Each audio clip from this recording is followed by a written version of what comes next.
Good morning. Hello, everyone. Today is our last day before our prize drawing for this Facebook Live series. Today is day 6, and today we're going to talk about bullying. Okay, so how to have a successful school year will depend on bullying, if your child is being bullied or being a bully. So I just have about 3 tips to share with you about bullying, how to help your child deal with that this school year.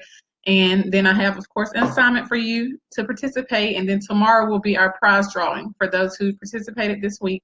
And it's not too late. If you missed a day, you can go back and look at the video or listen to it and comment your answers below so that you can be entered into the prize drawing for tomorrow morning. Okay. So when we talk about bullying, we want to be mindful that there are multiple types of bullying. It could be verbal or physical, and now we have even cyberbullying. And it's very important that your child knows not to do these things, and then if your child is a target of these things, some steps they can take. Now, I say target for a reason. You want to teach your child the difference between being a target and a victim of bullying. And so victims of bullying, they feel like it's their fault. They deserve to be mistreated. They're normally quiet about it. They don't want to tell anyone, even an adult or a friend. And so it normally turns into something much more serious because they're playing this victim role.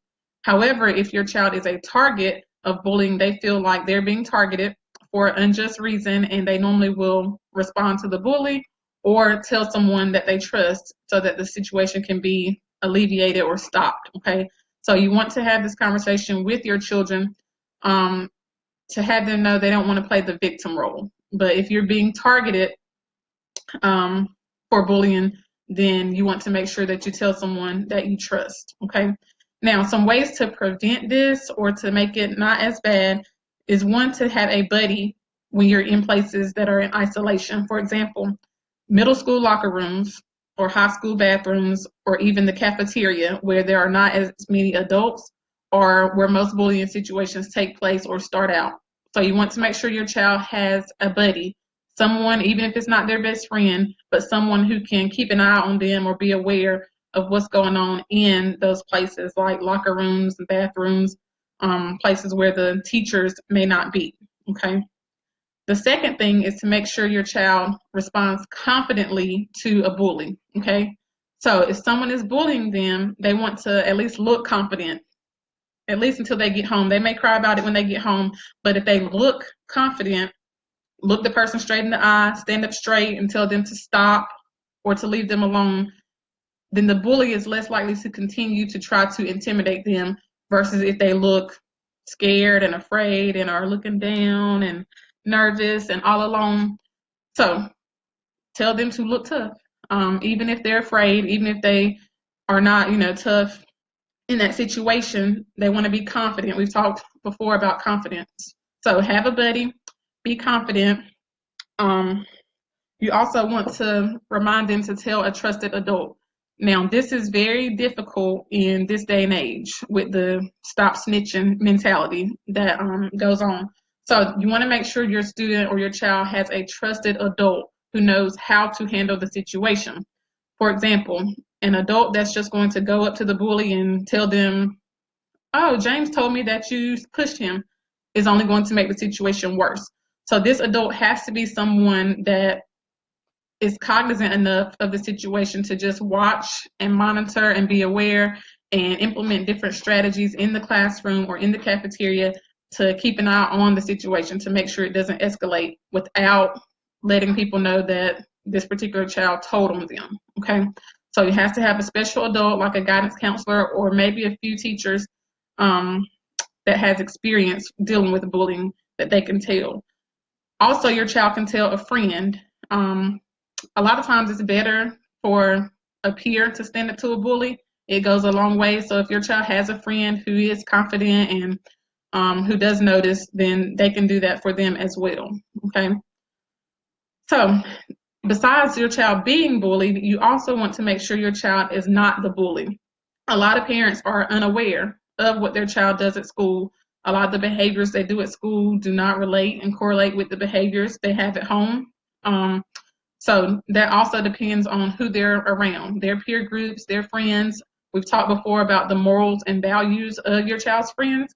And so just at home, you can make sure that you can make this clear to your child, because when your child makes fun of someone, whether it's on TV or at Walmart, the way you handle that will show them your stance on bullying or making fun of people, making them feel bad, teasing people, saying negative things to people. And so you want to make sure that you correct those situations when they arise. When you're together, if your child is being negative or rude or making fun of people, you want to correct that and have that conversation with them immediately.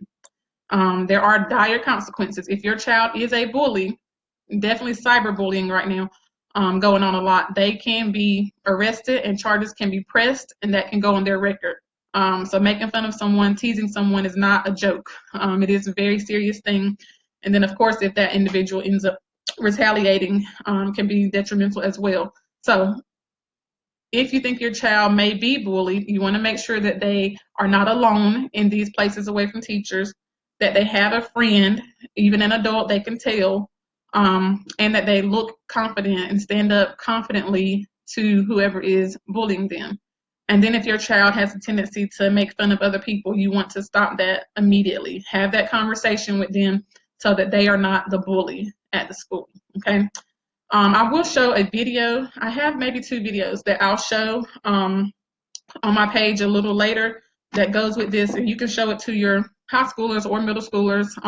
Probably not younger than middle school need to see it, but these videos really prick the hearts of my high school students when I show them every year. So I'll share that with you as well, the 2 videos about bullying. And then for your last assignment for this series is to just leave a comment about an incident you had growing up, how you dealt with bullying, or something that happened to you and how that situation was resolved. Or even if you observed someone being bullied, and you were a bystander, they intervened or something awesome like that. So just share with me in the comments for the video how you handled bullying growing up, or an incident that you have observed, even if it's with your own children. But just give me those stories. I love to hear them and talk about them with each of you. And then tomorrow, meet me back here at 8 a.m. for our prize drawing. For all those who participated this week, you'll be entered to win a prize tomorrow morning, okay? So thank you so much for listening, and have a wonderful day.